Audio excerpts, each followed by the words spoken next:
Hari ini gue membicarakan tentang kesehatan mental yang kayaknya akhir-akhir ini sering banget dibicarakan orang gitu. Apalagi di masa-masa pandemi seperti ini, banyak banget yang mulai merasa kesehatan mentalnya itu sedikit terganggu.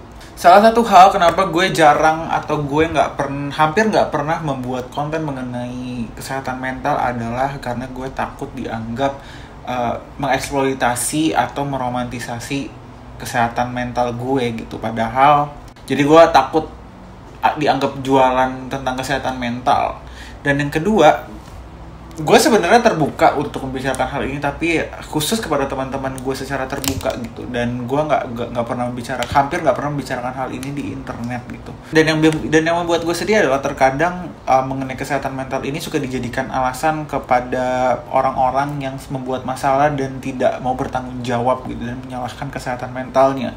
Mungkin betul ketika kesehatan mental lo terganggu, memang akan ada beberapa momen terjadi karena kesehatan mental lu gitu, dan gue sepakat.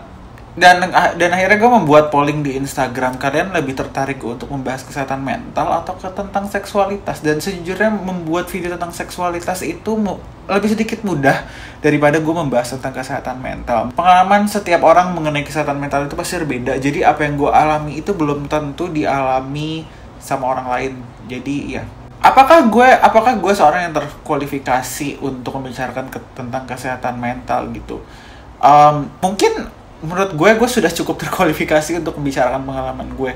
Tahun 2013 itu gue terdiagnosis bipolar disorder. Saat itu gue cukup sadar mengenai hal-hal yang gue anggap atau perasaan gue tuh aneh yang gak berubah gitu. Dan akhirnya gue memutuskan untuk pergi ke psikiater saat itu, dan gue membayar sendiri. Dan saat gue awal kuliah akhir SMA itu gue sudah memiliki kerjaan sampingan, jadi gue sudah bisa sedikit membiayai pengobatan. Dan gue gak punya BPJS saat itu. Gue gak yakin saat itu ada BPJS kalau gak salah. Dan saat dua kali pertemuan akhirnya didiagnosis gue bipolar disorder, dan gue harus menebus obat yang gue bisa bilang cukup mahal, dan obat tersebut itu cukup membantu gue untuk menjaga mood gue dalam keseharian.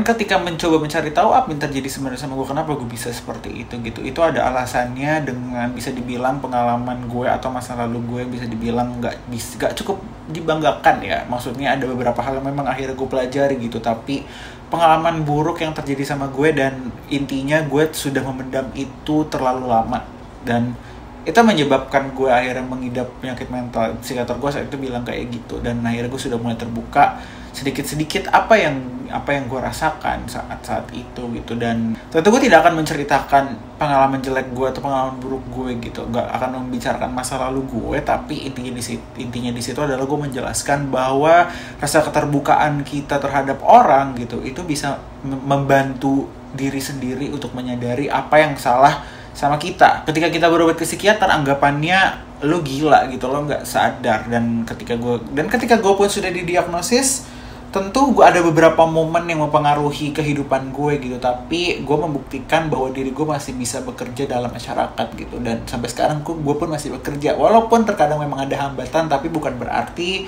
gue nggak bisa bekerja. Dan ya gue waktu itu mengkonsumsi obat sampai akhirnya gue memutuskan untuk nggak terlalu konsumsi obat lebih banyak, dan gue mencoba memetakan pola kehidupan gue, mood gue mencoba mencari tahu apa yang membuat gue tiba-tiba tertarik atau tertrigger gitu mood gue. Dan yang hal seperti itu harus gue coba identifikasi sendiri. Dan hal yang gue pelajari saat itu adalah gue tidak bisa memaksakan orang untuk mengerti keadaan gue gitu kan. Dan itu tadi, terkadang ada beberapa hal yang memang dialami atas akibat saat gue merasa ada di salah satu fase mood gitu. Dan terkadang gue tidak menyadari gue melakukan itu gitu, dan itu pernah terjadi. Membicarakan tentang bipolar disorder gitu, dan ya intinya mood gue itu terbagi, ada fase depresi dan fase mania gitu. Di saat gue depresi, dan itu masih berkelanjutan, bahkan faktanya gue baru saja menyelesaikan fase depresi gue yang gue alami dari bulan Desember sampai Januari akhir, dan sekarang sudah bulan Februari. Gue ngerasa gue sudah bisa mulai bekerja. Intinya gue gak mau menjelaskan secara lanjut bipolar disorder itu seperti apa, kan kalian bisa baca sendiri apa yang dialami. Tapi intinya gue berbagi aspek-aspek kehidupan gue yang terpengaruh karena tentang kesehatan mental ini. Yang pertama, gue akan menjelaskan mengenai hubungan gue terhadap seseorang gitu, maupun secara percintaan ataupun pertemanan. Ketika gue berbicara tentang pertemanan, gue mencoba menjaga lingkaran gue itu sedikit dan gak terlalu banyak, dan akhirnya dan gue hanya memilih orang-orang yang memang benar-benar ada di saat gue terjatuh, yang gak meninggalkan gue gitu di saat gue terpuruk, dan yang bisa cukup mentolerir gue saat gue mengalami perubahan fase mood. Karena memang banyak pertemanan gue yang hancur gitu ketika gue mengalami perubahan fase mood yang dan akhirnya gue melakukan suatu hal yang mungkin gak bisa diterima gitu, dan gue tidak menyadari gue melakukan itu gitu, dan akhirnya banyak persahabatan yang hancur saat itu gak bisa gue pungkirin gitu. Makanya gue selalu mencoba untuk tetap terbuka sama orang-orang terpilih, dan gue gak mau mencoba menyebarkan apa yang gue alami ke halayak banyak gitu. Karena satu, apalagi gue bekerja di internet, khusus internet, dan gue gak mau anggapan gue punya penyakit mental itu menjadi suatu penghalang gue untuk berkarir. Untuk percintaan, ketika gue sudah melihat banyak orang yang masuk dan pergi gitu, gue jujur aja gue akan sedikit merasa insecure gitu. Gue memiliki insekuritas untuk kembali membuka hati untuk berhubungan sama orang lain gitu. Dalam hal percintaan, gue nggak ngerasa, karena gue ngerasa nggak pede tentang pembawaan gue gitu, dan gue ngerasa dan ini sangat mengganggu gue ketika setan-setan masuk kepala gue untuk menjelaskan ke gue bahwa gue nggak pantas atau gue mungkin nggak bisa diterima atau bagaimana seperti itu suatu hal yang merupakan tantangan terbesar untuk gue. Ketakutan terbesar gue untuk menjalani hubungan bersama orang lain, untuk berkomitmen bersama orang lain adalah bagaimana jika orang tersebut ternyata tidak bisa menerima apa yang gue bawa, apa yang gue punya, bagaimana cara gue bekerja atau seperti itu gitu. Itu menjadi insekuritas sendiri, karena gue akan merasa diri gue tidak pernah cukup di mata orang lain, atau gue ngerasa selalu kalah sama orang-orang lain, dan itu sampai sekarang itu sampai sekarang masih ada di pikiran gue ketika untuk menjalankan hubungan sama orang lain. Dan pada akhirnya ketika sudah ada orang yang dekat sama gue,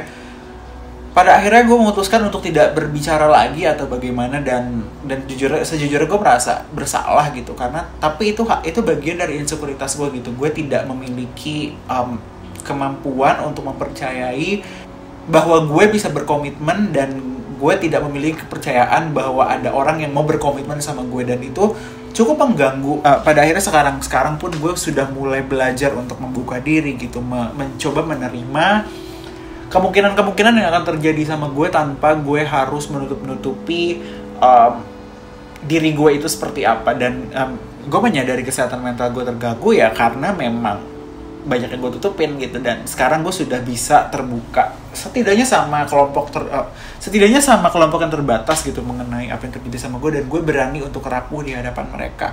Tapi pada akhirnya 8 tahun gue sudah mengalami kenaikan penurunan masalah gue ini gitu. Pada akhirnya gue tetap bisa bersosialisasi, dan gue tetap bisa berfungsi dalam masyarakat, dan itu suatu hal yang harus gue banggakan. Dan banyak orang yang nggak nyangka gue mengalami hal seperti itu gitu, dan itu menandakan apa? Terlepas dari terlihatnya gue senang atau bahagia, ternyata itu tidak menjamin bahwa orang tersebut betul-betul bahagia. Untuk lingkungan pekerjaan yang sedikit sulit untuk gue adalah ketika gue mengalami perubahan mood yang menyebabkan gue tidak bisa bekerja secara cepat atau bekerja secara baik gitu. Biasanya bagaimana gue bekerja itu juga cukup mengganggu, dan itu sering terjadi sama gue. Dan kebanyakan kalau urusan pekerjaan biasanya gue tidak pernah memberitahu kepada kolega gue tentang apa yang gue alami gitu, atau penyakit gue itu apa gitu, karena gue melihat di lingkungan pekerjaan itu mereka nggak akan peduli lo sakit apa, yang penting lo bisa kerja gitu, dan itu gue tutupin. Walaupun pada akhirnya ketika raport kerja gue itu terlihat bagus gitu kan, dan ada beberapa kolega yang akhirnya gue anggap sebagai teman dan gue bisa terbuka, akhirnya gue bisa menceritakan sebenarnya ya ini yang gue alamin gitu. Dan makin lama makin kesini, ketika ada orang berdiskusi sama gue cukup nyaman untuk menjelaskan bagaimana kesehatan mental gue itu bekerja. Karena bisa dibilang gue bekerja di bidang kreatif gitu. Terkadang di saat masa-masa gue lagi depresi itu gue benar-benar gak bisa berpikir secara jernih, benar-benar gak bisa bekerja, gue menganggap apa yang gue lakukan itu gagal dan gak punya nilai. Hal-hal seperti ini yang menurut gue butuh waktu pemulihan yang cukup lama. Walaupun gue bisa memaksakan diri gue untuk bekerja, tapi biasanya akhirnya itu gue akan benar-benar ngedrop. Dan ada juga momen yang gue benar-benar kerja terus, yang energi gue nggak habis-habis, tapi di situ gue tidak bisa mengambil keputusan. Intinya pekerjaan gue terpengaruh sama apa yang gue rasakan di kesehatan mental gue. Tapi kembali ketika gue menyadari hal tersebut terjadi sama gue akhirnya gue bisa mengingatkan diri gue untuk pelan-pelan, yang penting selesai, nggak perlu harus menggebu-gebu seperti apa. Gue mencoba untuk tetap tenang bagaimanapun caranya. Dan gue merasa akhirnya gue tetap bisa melakukan pekerjaan yang mungkin saat itu kondisi gue itu nggak bisa bekerja. Dan sejujurnya itu suatu hal yang harus gue banggakan untuk diri gue sendiri. Karena dan gak hanya di bagian pekerjaan, tapi di ruang lingkup organisasi pun orang-orang melihat gue masih bisa bekerja dengan baik gitu. Apa yang terjadi dengan kesehatan mental gue itu adalah bagian dari diri gue, dan gue tetap bisa berfungsi ke dalam masyarakat.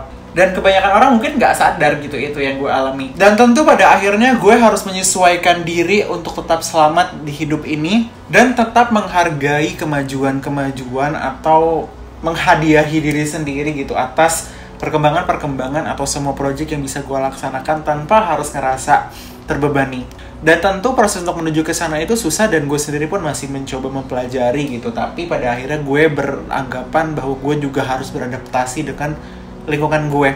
Dan hal yang gue pelajari adalah orang bisa mentoleransi apa yang terjadi sama kita, tapi kita juga harus tahu diri untuk tetap menjaga kesehatan kita dan tetap melihat ada yang aneh dari diri kita. Dan tentu apa yang mau gue sampaikan di sini, membuka pembicaraan tentang kesehatan mental itu juga merupakan usaha tentang menghapus stigma orang-orang ternyata yang berobat ke psikiater itu ternyata orang gila, atau orang yang ke psikolog itu memang nggak benar kesehatan mentalnya. Dan itu betul dan nggak jadi masalah, nggak perlu malu untuk, dan nggak usah malu untuk mengakui bahwa lo memang rapuh, karena pada akhirnya kita itu manusia.